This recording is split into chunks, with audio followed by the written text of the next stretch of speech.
What is good, YouTube? It's your boy Because TK, and I am back with another video. And in this video, we have patch notes. We have patch notes for the upcoming big patch that we have for season 2 that they usually do every season before the new season start. And it's a lot. It's a lot, especially for my team. But before we get into this, make sure you like, comment, subscribe. You're on the road to 500 subs. But let's get into it, man. My team, we're going straight into the challenges. First thing it says is challenges will now be filtered to the selected category rather than showing all seasonal, lifetime, and other challenge types in the same list. I like that. It did look jumbled, and at times you couldn't find everything right then and there. It did look a jumbled mess. I like that. That's good. Awards for completed challenges must now be playing from the challenges menu before appearing in open packs or receiving my team points and my team rep. I like that as well. When you get done with a challenge, you have to wait till you're done with the game, and then the challenge. Then you get the rep and all your points and stuff like that. Made improvements to the in-game and pause menu trackers for active challenges. We did it. That was a big deal. If you were on the challenge page and you press triangle to track your whatever challenge you want to do, it got stuck and it stayed stuck for the whole season. Glad that's fixed. Touchdown challenge game will now display win conditions on the score overlay in game. Usually it'll show us the challenge in the top left. I don't mind that at all. That's a good addition to the game. Addressed an issue where stat tracking challenge games could fail to complete. Yes, now I will say it will show a bunch of challenges where I'm just playing the game and it'll show, let's say, a full throttle points, and I made a point with Karl Malone, who's in the Power Surge set. So yeah, I'm glad that they fixed that as well. The exchanges added support for unauctionable cards will be added to exchanges that support them. So that card things like season rewards will still be restricted from the. Okay, gotcha. Like I said, there was a bug in the game where if you locked in a card, you couldn't do exhibitions at all. So I'm glad that's fixed. Duplicates of the same card cannot be added to the exchange. I like that as well. That's something that we need. Auction house. Player auction listings with the shoe card applied without displaying the same takeover name. The applied takeover name. I like that. I like that because when it showed the shoe, it didn't show anything else. You would have to wait until you buy the player, and then you can look and see what shoe they were given. But that's page 10. They got 4 pages, so let's look into the next page. Page 2. In game, the gameplay HUD's visibility cannot be toggled during gameplay by pressing up on the D-pad. Yes, I like that. A lot of things that the people didn't like was no player indicator. People turning their HUDs completely off. It got to a point where I turned my HUD off. I don't mind. It was a bad thing mostly because people used it to try to get into the mode, and it got irritating at times. But that's something that I like. It can get a little frustrating, especially if you play somebody that has a better team than you, and all they're doing is blitzing or plucking and everything else. It's hard. In multiplayer games, the opponent's customized HUD settings will no longer override the local player settings for ball handler text. I like that as well. But just an issue with camera setting in triple threat modes not being saved. Okay. Ensure coach boosts will apply after rematches in single player. Okay. Breakout gatekeeper spots will now display the prize points required when selected. Okay. Gatekeeper games will now have an overlay displayed before starting, which includes the full prize name. Okay.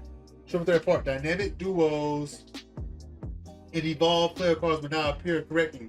Yes, when I was doing my Fred Hetzel and Rudy LaRusso duo, which had the first legend badges in the game, I couldn't because it showed their regular cards, so I had to go into breakout and show it. But that's fixed.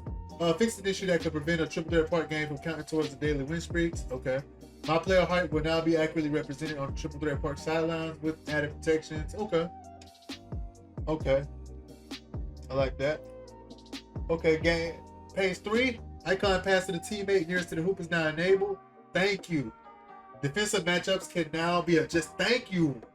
I needed that. That's something I needed. I was so tired of on Triple Threat Park, your players dropping. All it took was for somebody to pretty much deep hash, run to the hash, come in. My corner's gonna drop every time. I would have to rotate or keep them there myself, or have to sit on my corners myself. Enable who to guard switching by holding the pass/change player button. Yes, you can switch now. You can X switch. Games played in Triple Threat Park will now contribute to player card stats. Okay, like that. Various other improvements have been made to spectating games. Okay. Showdown. Detailed descriptions of the weekly prizes in the Showdown menu have been added. Okay. Fixed user-reported issues with the Showdown leaderboard stats. Okay. King of the Court. Fix the number of games required for King of the Court qualification in the Showdown menu. That was a big thing. Usually, if you win your 5 games and you get to Friday, you get your Showdown prize. It shows you have to win 5 more games. Updated eligible player status text was not started to qualified. Okay. Exhibitions. Locked in player cards can now be sent to exhibition missions. Okay, thank you.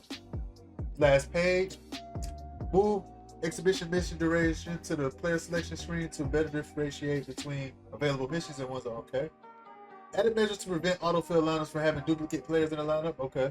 Enable custom on-the-fly lineups, which you can set these lineups in the edit. Okay. Various other improvements have been made to coach game plan. Okay. Fixed an issue that prevented player cards from being sorted by overall in my collection menu. Okay, I like that. In domination, this led to difficulty requires score differential has been added to the pause menu's challenge tracker. Okay.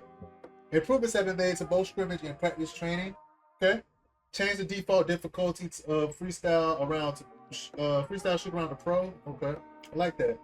4 pointers are now accurately contribute to plus or minus and other stats.